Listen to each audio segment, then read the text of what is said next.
So I've been using the Mi Mix 2 for the past 3 days, so I have a pretty good idea about my overall feelings about the phone. So first, I want to talk about how much better this phone feels in the hand compared to the first Mi Mix. Though I liked the first phone a lot, it was ultimately a bit too boxy and heavy for me to use as my daily driver. The Mi Mix 2 weighs 185 grams, that's 20 grams lighter than the Mi Mix 1. It's also curvier all around and fits in the palm better. Now the Mi Mix 2 is still a bit heavier than the Galaxy S8 Plus or the LG V30, but that's because the Mi Mix 2 is crafted out of ceramic. It's a very nice, dense feel in the hand. So looking at the front of the display, you have a 6-inch 2160 by 1080 LCD panel with rounded corners. That's a PPI of 403 if you're wondering. The bottom bezel is slightly slimmer than the first Mi Mix, but not by that much. Yes, the selfie camera is still on the bottom. Xiaomi's people tell me they're sticking to the guns and leaving it there instead of having a cutout at the top of the screen, like the iPhone 8 or the Essential phone.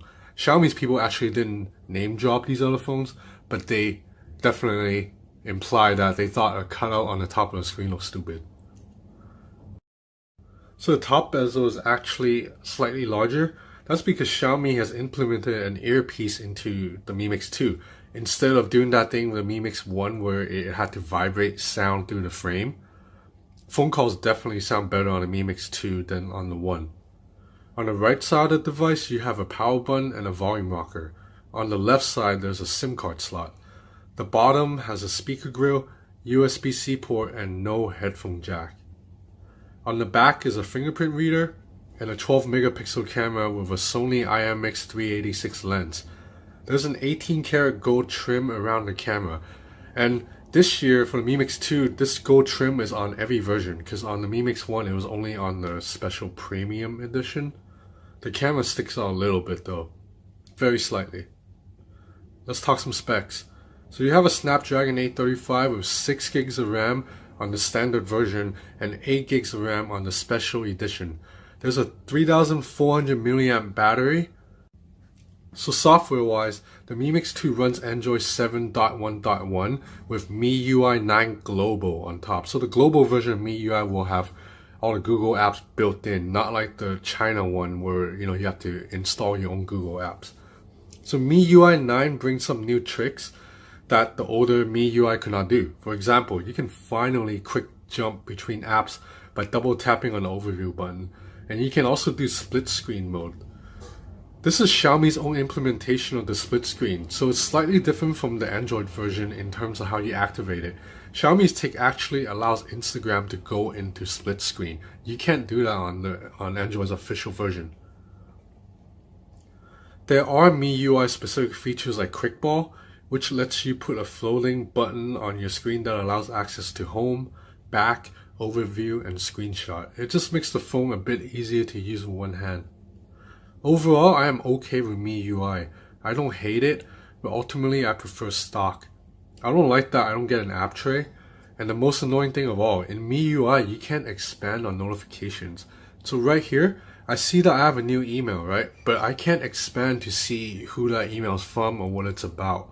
This is a big hassle for someone like me who relies on email for work a lot, because every day I get like 50 emails, and then I'm able to, on other phones, I'm able to look at the lock screen and just swipe them away if it's from someone that I don't care about. But the star of the show, however, is obviously the screen. And this 6-incher looks great. I mean, it's not an AMOLED panel, so the blacks aren't as deep, but the colors still look very punchy to me, and overall the image is very crisp. I mean, maybe my opinion is influenced by this video that I'm watching right here right now. But you'll notice that this video actually doesn't fill up the entire screen. That's because this is an 18:9 aspect ratio, while most content on the web is still 16:9. Now I wish Xiaomi gave me the option to crop this video to force it to fill up the whole screen, the way Samsung does with the Galaxy S8.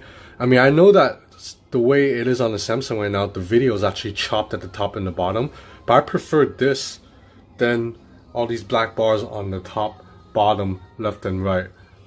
But the Mi Mix can pump out really good audio. That's because sound comes out not just from the bottom speaker, but also the earpiece up top. Xiaomi says it's not quite a stereo sound system, but it's still better than just having one speaker grill, right? So right now, I'm at 50% right now. So you see the sound is pretty good.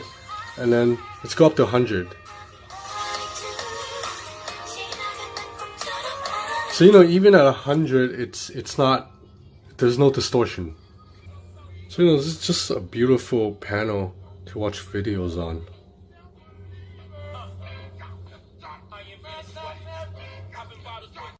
So the camera on the Mi Mix 2 is the exact same hardware as the main camera on the Mi 6. Xiaomi tells me it's improved the software, so it should be a better camera than the Mi 6. And the camera app is easy to use. You do get a manual mode, but I really don't like that when you're using it. You can't see the change in ISO and shutter speed in real time through the viewfinder.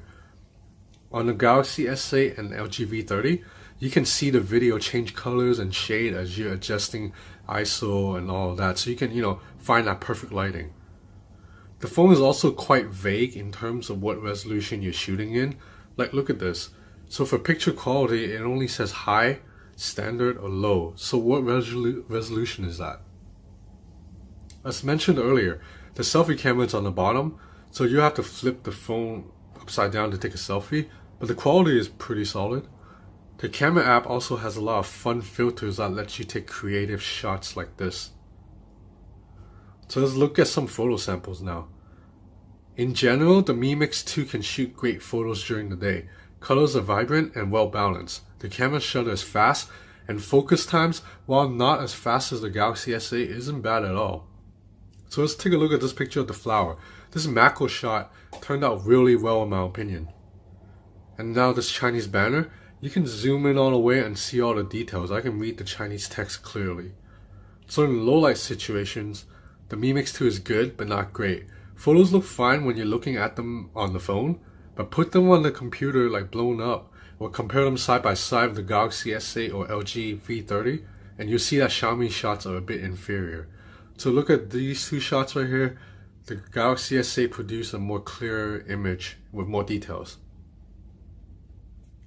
So moving on to video samples, the Mi Mix 2 has 4-axis OIS, and while it works well during the day, it doesn't seem to work at night. Video shot in the day are steady and clean, but at night you see a bit of jerkiness as I'm walking. Check out the samples.